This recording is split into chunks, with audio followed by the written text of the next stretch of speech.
ఓం నమో నారాయణాయ. మాఘపురాణం 17వ అధ్యాయం. ఇంద్రునికి కలిగిన శాపము. వశిష్ఠ మహర్షి దిలీపునితో మరలా ఇట్లనెను. రాజా, మాఘమాస మహిమను వివరించు మరి ఒక కథను చెప్పేదను వినుము. పూర్వము గృత్సమధుడను మహర్షి గంగా తీరమున నివసించుచు మాఘమాస స్నానము పూజాధికము చేయుచు తన శిష్యులకు మాఘమాస మహిమను శ్రీ మహావిష్ణువు మహత్యమును వివరిస్తూ ఉండెను. జహ్నువు అను మహాముని మాఘమాస స్నాన మహిమను వివరింపకోరగా గృత్సమధ మహర్షి ఇట్లు పలికెను. సూర్యుడు మకర రాశిలో ఉన్నప్పుడు మాఘమాసం ప్రారంభమగును. అట్టి మాఘమాసమున చేసిన స్నానము అత్యంత పుణ్యప్రదమే కాక పాపనాశనము కూడా అగుచున్నది. మాఘమాసమున ప్రాతకాలమున నదీ స్నానము చేసిన వారు ఇంద్రుడు మహాపాతక విముక్తుడు ఎట్లయ్యాడో పాప విముక్తులగుదురు. ఆ విషయమును వినుడు. పూర్వం తుంగభద్ర నదీ తీరమున అన్ని వేదములను చదివిన మిత్రవిందుడను ముని ఒకడు ఆశ్రమమును నిర్మించుకుని ఉండెను. మిత్రవిందుని భార్య అతిలోక సుందరి. ఆమె ఒకనాడు తుంగభద్ర నదిలో స్నానము చేసి పొడి బట్టలు కట్టుకొని కేశంలో ఆరబెట్టుకొని చుండెను. రాక్షస సంహారమునకై దేవతలతో కలిసి ఆకాశ మార్గమున పోవచున్న ఇంద్రుడు ఆమెను చూసి మోహపరవశుడయ్యెను. ఆమెను ఎట్లైనా పొందవలయునని నిశ్చయించుకొనెను. రాక్షసులను జయించి తిరిగి వచ్చుచు ఇంద్రుడు ఆ ఆశ్రమము పైభాగము నుండి మిత్రవిందముని భార్య అందమును ఆమె చేష్టలను గమనిస్తూ ఉండెను. మిత్రవిందముని తెల్లవారుజామున శిష్యులను మేలుకొలిపి వేద పఠనము చేయింపవలయునని తానున్న పర్ణశాల నుండి బయటకు వెళ్ళెను. ఇంద్రుడును ఆశ్రమంలోనికి రహస్యముగా ప్రవేశించి మిత్రవిందను పట్టుకొనెను. విడిపించుకొని పోవచున్న ఆమెకు తానెవరో చెప్పి తన కోరికను తీర్చమని ప్రార్థించెను. ఆమె సౌందర్యమును మెచ్చెను. ఆమెను కామ పరవశమై ఇంద్రుణ్ణి పొందు అంగీకరించెను.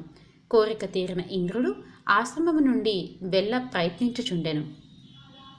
అప్పుడే వచ్చిన ముని వానిని పట్టుకుని నీవెవడమని అడిగెను. నేను ఇంద్రుడనని సమాధానమిచ్చెను.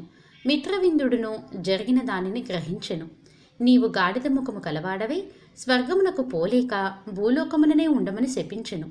తప్పు చేసిన తన భార్యను రాయిపై పడుండమని శపించెను. ఆ చోటును విడిచి గంగా తీరమును చేరి అచట తపము ఆచరించి యోగశక్తిచే దేహమును విడిచి పరమాత్మలో లీనమయ్యెను. ముని శాపము వలన ఇంద్రుని ముఖము మాత్రమే గాడిద, మిగిలిన శరీరము మామూలుగానే ఉండెను. అచటి నుండి ఉండుటకు సిగ్గుపడి పద్మగిరి అను పర్వతమును చేరి అచటి గుహలో నుండి అచటనున్న గడ్డిని తిని కాలమును గడుపుచుండెను. అతడట్లు 12 సంవత్సరములు గడిపెను. రాజు లేని స్వర్గముపై రాక్షసులు దండెత్తి వచ్చి దేవతలతో యుద్ధము చేయుచుండెరు. దేవతలు రాక్షసులతో యుద్ధము చేయలేకపోయారు. తమ ప్రభువకు ఇంద్రుని వెదుకుసాగిరి. ఇంద్రుణ్ణి కనుక్కొనలేక వారు స్వర్గమునకు తిరిగి వచ్చిరి. రాక్షసులు మరలా వారిని తరిమి కొట్టిరి. దేవతలు ఇంద్రుణ్ణి వెదుకుచు నదీ తీరములయందు సముద్ర తీరమునందు తిరుగుచుండిరి. అప్పుడు మాఘమాసముగుటచే మాఘమాసమున నదీ స్నానము చేసి తిరిగి వచ్చి మునులను చూచిరి. మాఘమాస మహిమను ముచ్చటించుకొనుచున్న మునులకు నమస్కరించి మీరు చేయి వ్రతమేమి, దాని వలన వచ్చే ఫలితమేమి అని ప్రశ్నించిరి. మునులు వారికి ఇట్లా చెప్పిరి. దేవతలారా వినుడు. మేము చేయి వ్రతము మాఘమాస వ్రతము. సూర్యుడు మకర రాశియందు ఉండగా ప్రాతకాలమున తటాకాదులయందు స్నానము చేయుట, శ్రీ మహావిష్ణువు పూజ, పురాణ పఠనము, యథాశక్తి దానము. దీనివలన దుర్లభమైన మోక్షము కూడా సులభమగును. మాఘమాసమున చేసిన మాధవ స్మరణ సర్వ పాపములను నశింపచేయును. మాఘమాస స్నానము పూజ ముండగునవి చేయువారి అదృష్టం అనంతము. మాఘశుద్ధ చతుర్దశియందు గోదానము, వృషోత్పర్జనము, తిలదానము, పాయసదానము, వస్త్రకంబల దానము విష్ణులోక ప్రాప్తిని కలిగించును. శ్రీ మహావిష్ణువు దయవలన సర్వలోకములు సులభములై ఉండును అనుచు దేవతలకు మాఘమాస మహిమను వివరించిరి. దేవతలను దివ్యమునులు మాటలు విని మాఘ స్నానమును సముద్రమును చేసి శ్రీ మహావిష్ణువును అర్చించరు. వారికి శ్రీ మహావిష్ణువు సాక్షాత్కరించెను. మొట్టమొదటి జగద్గురువగు శ్రీ మహావిష్ణువు మృదువైన శరీరము, చతుర్భుజములు కలిగి ఉండెను. శంఖచక్ర గదా పద్మములను 4 చేతుల యందు పట్టెను. పచ్చని వస్త్రమును ధరించి కిరీటముతో మరింత మనోహరముగా ఉండెను. కంకణములు, వారములు, వైజయంతిమాల మున్నగు అలంకారములను ధరించి గంభీర మనోహర రూపముతో ఉండెను. ఇట్లు సాక్షాత్కరించిన శ్రీ మహావిష్ణువును దేవతలు ఇట్లు స్తుతించిరి. స్వామి, నీవు జగములకే గురువువు, వేద వేద్యుడువు. నీ అనుగ్రహము లేనిదే ఎవరునూ నిన్నెంతటి వారైనను ఎరుగజాలరు. చతుర్ముఖములు కల బ్రహ్మ వ్యాస మహర్షిని పాదముల మహిమను స్తుతించి కృతార్థులయ్యిరి. అట్టి నీకు మా నమస్కారములు స్వామి. నీవు ఆనంద సముద్రమును పెంపొందించు చంద్రుడువు. నీకు నచ్చిన ఉత్తములైన వారికి స్వర్గమును మోక్షమును అనుగ్రహింతువు. సమస్తమును నీవే వ్యాప్తమై ఉన్నది. నీవు సచ్చిత రూపుడవు, సత్యవాక్కువు. స్వామి, ఇట్టు నీకు నమస్కారము. నీవు త్రిమూర్తి స్వరూపుడవై సృష్టి స్థితి లయముల నిర్వహించుచున్నావు. సర్వ సృష్టి నశించి జలమయమైనప్పుడు మరి ఆకుపై పరుండి చిదానంద స్వరూపుడవై ఉందువు. పరమాత్మ స్వరూపుడవైన నిన్ను నీవు తప్ప మరెవరూనూ ఎరుగజాలరు. కర్మ ప్రకృతి గుణవేదములను అనుసరించి సృష్టించి వాని యందు ఆసక్తుడవై ఉన్నట్లు ఉండి నిరాసక్తుడివై అద్వితీయ రూపమున ఉన్న నీకు నమస్కారము. సర్వవ్యాప్తుడవైన నిన్నెవరునూ ఎరుగజాలరు.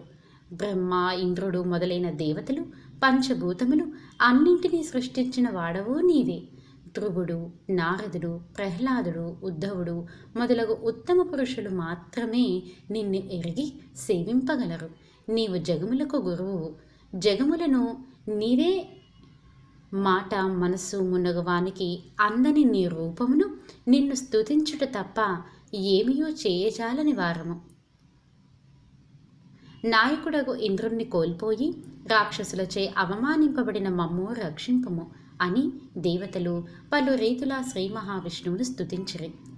దేవతల యందు జాలిపడిన శ్రీమన్నారాయణుడు వారికి ప్రసన్నుడై ఇట్లనెను. దేవతలారా, ఇంద్రుడు ముని శాపముచే దివ్య శక్తులను కోల్పోయి గాడిద మోహము కలవాడై పద్మగిరి గుహలలో సిగ్గుపడి దాగియున్నాడు. అతడు ముని భార్యను మోహించి ఆమెను అనుభవించి దోషము చేసి ముని శాపమును పొందెను. పద్మగిరి దోకర్ణ సమీపమున ఉన్నది. పరమ పవిత్రమైన మాఘమాసమున అరుణోదయ పుణ్యకాలమున గార్ధభముకుడైన ఇంద్రునిచే నదీ స్నానమును చేయింపడు.